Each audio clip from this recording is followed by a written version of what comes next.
ini harus dikawal sampai ke kepemimpinan selanjutnya. Maka tahun 2024 ya saya memilih hitam putih. Artinya ya mana yang terah aktivis sesungguhnya.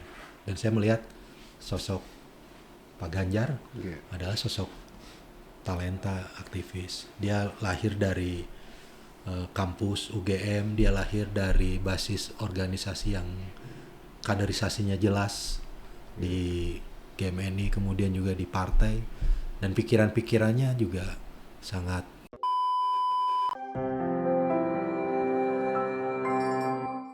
Selamat siang, Assalamualaikum warahmatullahi wabarakatuh. Waalaikumsalam warahmatullahi wabarakatuh. Saya Yakin Ahmad di Rumah Bersama Pelayan Rakyat Bandung. Ya, pada kesempatan hari ini saya dengan tamu dari aktivis dan penggiat sosial. Nah, ini ada Kang Saiful Ramadan. Selamat datang Kang Saiful. Selamat siang. Ya, Kang Saiful, sedikit mungkin sebagai aktivis juga penggiat sosial ya, yang khusus di kota Bandung juga, mungkin bisa mengenalkan pada pemirsa atau viewer channel Rumah Bersama ini. Ya, Assalamualaikum warahmatullahi wabarakatuh. Sampurasun. Rampe.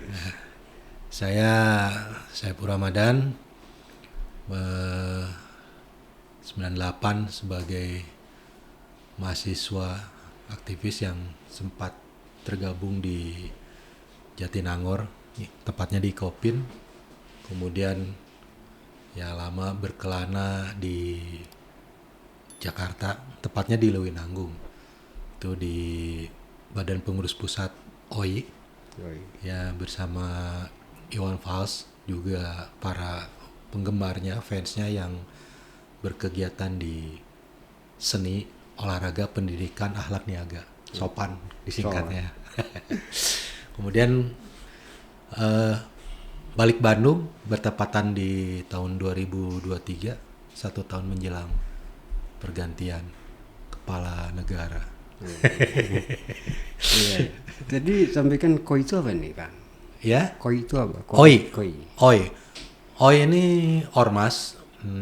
Dulu fans Bang Iwan tahun 99, tepatnya 16 Agustus 1999 di Lewinanggung, Depok. kurang lebih 350 orang berkumpul, berhimpun, menyepakati diri yang tadinya kelompok fans ini ya berikrar menjadi ormas yang namanya OI. Ya, di panggung-panggung konser ya Bang Iwan tidak mengenal jutaan penggemarnya, sehingga dengan sebutan OI ya seolah itu menjadi sapaan untuk semua. Singkatan atau apa? Nggak ada singkatan. Nggak ada ya. Ya OI itu ya seruan bersama. Baik. Ya. Kang Saiful, ini pandangan pada saat kondisi sekarang kontestasi di Pilpres ya.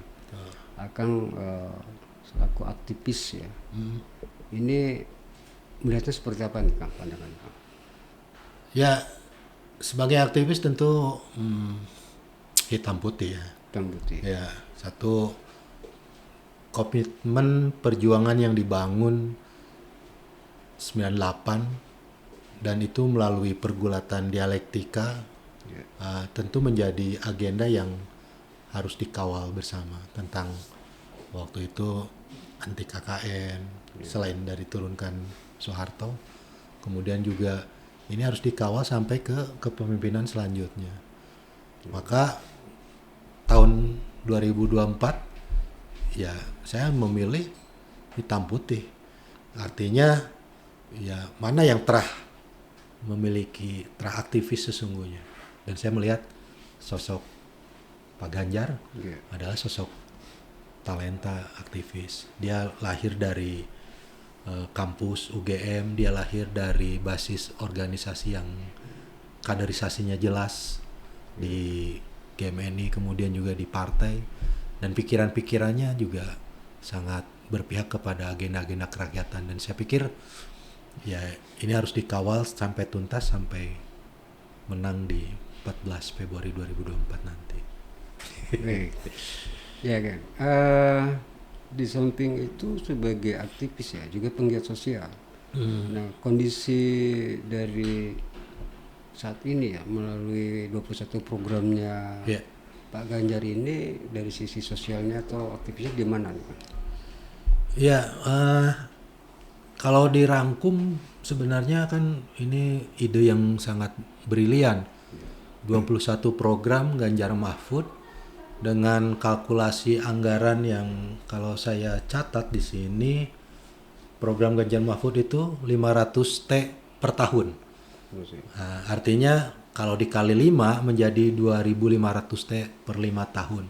Ini sangat bermanfaat untuk masyarakat luas yang bisa menjangkau seluruh lapisan masyarakat.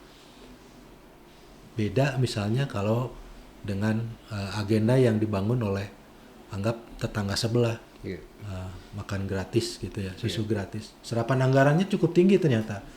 Dia menyerap 450 T per tahun. Hanya satu program. Sementara Ganjar Mahfud dengan 21 program yang mewakili masyarakat luas, saya pikir ini juga harus diperjuangkan. Gitu.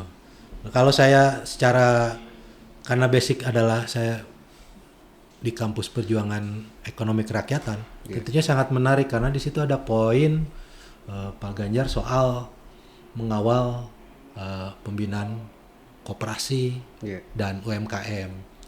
Yang saya lihat Ganjar Pranowo sebagai Gubernur Jawa Tengah juga sangat concern di agenda-agenda usaha kecil menengah lewat upgradingnya, levelingnya sampai bisa ke level ekspor kan begitu. Dan ini tentu bisa ditularkan lebih luas, tidak hanya skup Jawa Tengah tapi Indonesia Raya, begitu Kang.